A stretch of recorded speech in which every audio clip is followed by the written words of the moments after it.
Donald Trump is having an absolutely psychotic meltdown on Christmas. He's made over 100 posts already, and each post is more deranged than the next. He's calling for former President Barack Obama to be prosecuted. He continues to say the 2020 election is fake. He's saying Obamacare needs to be eliminated right away. He's saying the 2020 election results in Michigan were fraudulent. He is defaming Georgia election workers. You have people at ICE who he's amplifying as well, and Stephen Miller and others saying full throttle, I support Christmas deportations. ICE never sleeps. It's been post after post after post. Let me just show you what's been going down. It's messages like this. The people demand accountability. Barack Obama should be charged and prosecuted. Mind you, this isn't a request.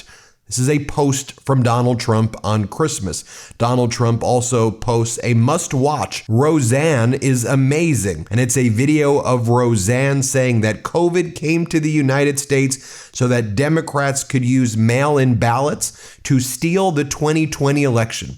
This is the type of deranged, conspiracy-laden nonsense, QAnon-filled hate that Donald Trump is spewing on Christmas. I mean, just contrast this to what former President Biden is posting Merry Christmas photos with his family. Former President Barack Obama, Merry Christmas from his family, photos with his family. This is what Donald Trump is doing. And this is why I say you just have to frame him as an evil person, as a person who's been put here on this earth to cause pain and suffering. And we need to stand up to this evil. Donald Trump then posts, attention Democrats and progressive white allies. Then it goes on to say, I've been calling out the 2020 election from the beginning. While the political establishment looked the other way, I fought to overturn the 2020 election. Is post after post after post. Then Donald Trump goes, it's time to abolish the Barack Obama Affordable Care Act. Then it goes on to say it's textbook fraud. Then it says nobody is checking anything when it comes to this government handout. Nobody is checking a thing. Yeah, as Americans are terrified right now that they're about to lose their health care, as the Affordable Care Act subsidies have not been extended because Donald Trump and the MAGA Republicans left Congress and want the American people to suffer. This is what they're posting. Then more posts. Obamacare is a complete disaster. Odd posts about Gavin Newsom. That's apparently on Donald Trump's this morning. And it goes, Gavin Newsom is terrified of Caroline Leavitt because she calls out his BS. Yeah, I'm sure that's what Gavin Newsom, the governor of California, wakes up and says, you know who I'm terrified of? The chief propagandist at the White House, who's a clown, who will go down in history as one of the most vile and foul human beings that there are. Oh, by the way, make sure you hit subscribe to our YouTube channel. We're on our way to 6 million subscribers thanks to your support. So please make sure you hit subscribe right now. More posts from Donald Trump. I told you it's hundreds, maybe 200 posts this morning. Just imagine if you posted that about any topic. Like, think about topics that you like, right? Whether it's sports or movies or a hobby, whatever you enjoy.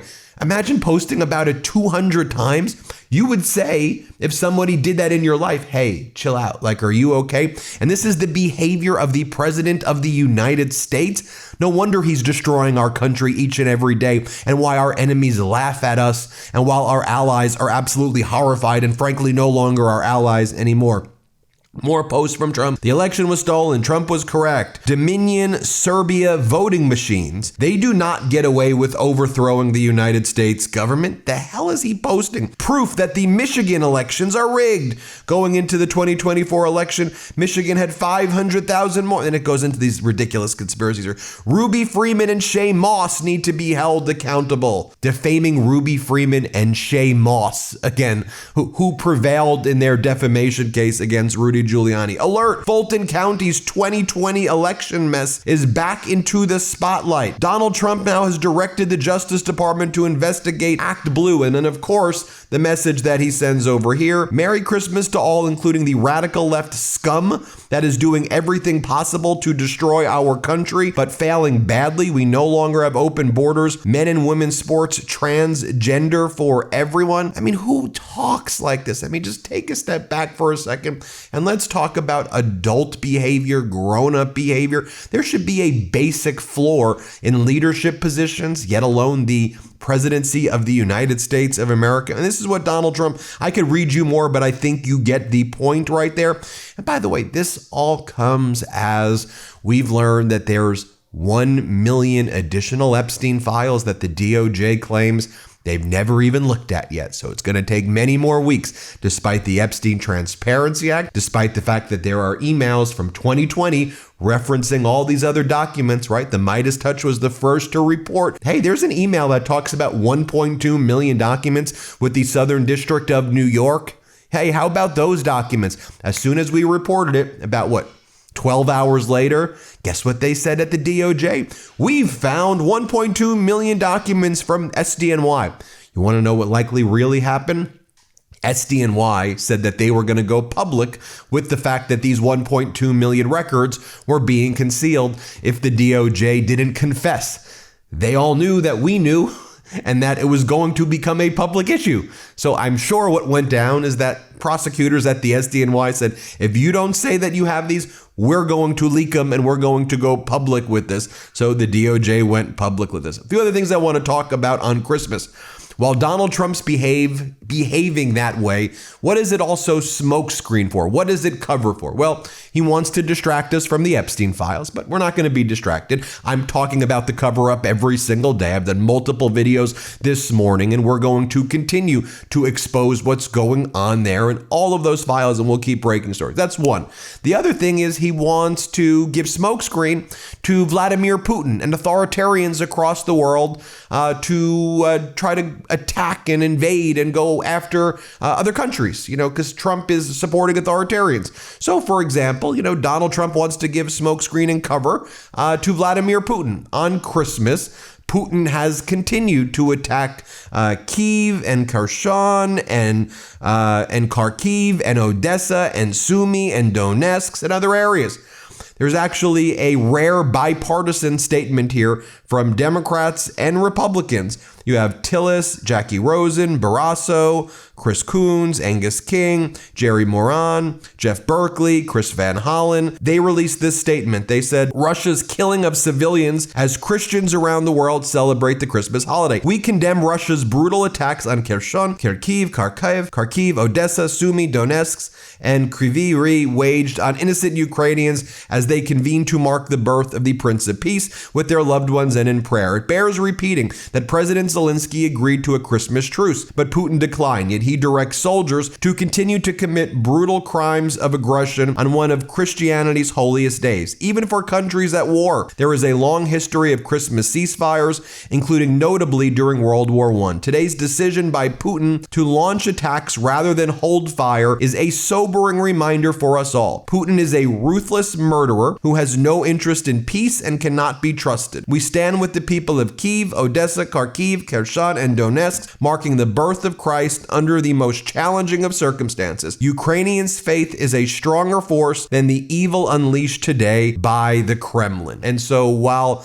you have these senators condemning what Russia's doing, and rightfully so, you had Marco Rubio, the Secretary of State, earlier in the week sanctioning Europe. As this one account says, Mr. Secretary, when can we expect similar sanctions against Hungary, Saudi Arabia, Qatar, China, Russia, and El Salvador, just to name a few that practice extreme censorship on American voters? Because Europe has a digital act that says you can't engage in consumer fraud and spread the type of disinformation that Elon Musk and certain platforms do in the United States. And they want to protect consumers and also prevent unjust advertising practices. That's what their digital act is all about. The US and all the right wings like, oh, you're not going to let us spread our right-wing MAGA propaganda in Europe. You're censoring us. It's like, no, just don't don't lie and say horrific things that are intended to cause, violence and intended to deceive people. Rubio goes, for far too long, ideologues in Europe have led organized efforts to coerce American platforms, to punish American viewpoints they oppose. The Trump administration will no longer tolerate these egregious acts of extraterritorial censorship. Today, the State Department will take steps to bar leading figures of the global censorship industrial complex from entering the United States. We stand ready and willing to expand the list if others do not reverse course. So the United States sanctioning Europe and sanctioning European leaders, at the same time Russian leaders like Kirill Dmitriev and Yuri Yushchikov are in the United States. The U.S. removing sanctions from Russia. Now we're sanctioning Europe. Do you see what's happening here? And you're going after Europe for censorship? Really? And as that post pointed out, and not all of these other locations, this is why this French general I talked about on a prior report, and why European leaders in general view the United States as systemic adversaries right now, not as allies anymore. It's a sad state. And it's a sad state too because you've got Ukraine winning right now and pushing back and showing courage while you have Donald Trump as a Putin bootlicker or an aider and abettor, whatever you want to call it. I mean, Ukraine won the Battle of Kupiansk. At the same time, Putin was pointing to Kupiansk as this big military victory and we're pushing the front forward. Remember 2 weeks ago, Zelensky was right there in Kupiansk, and now all these Z bloggers, as Business Ukraine Mag points out, all these Z bloggers have to acknowledge that they don't have Kupiansk. They see the Ukrainians there, and they see the Ukrainian army circling around the remnants of the Russian army in Kupiansk. Russia got absolutely destroyed there.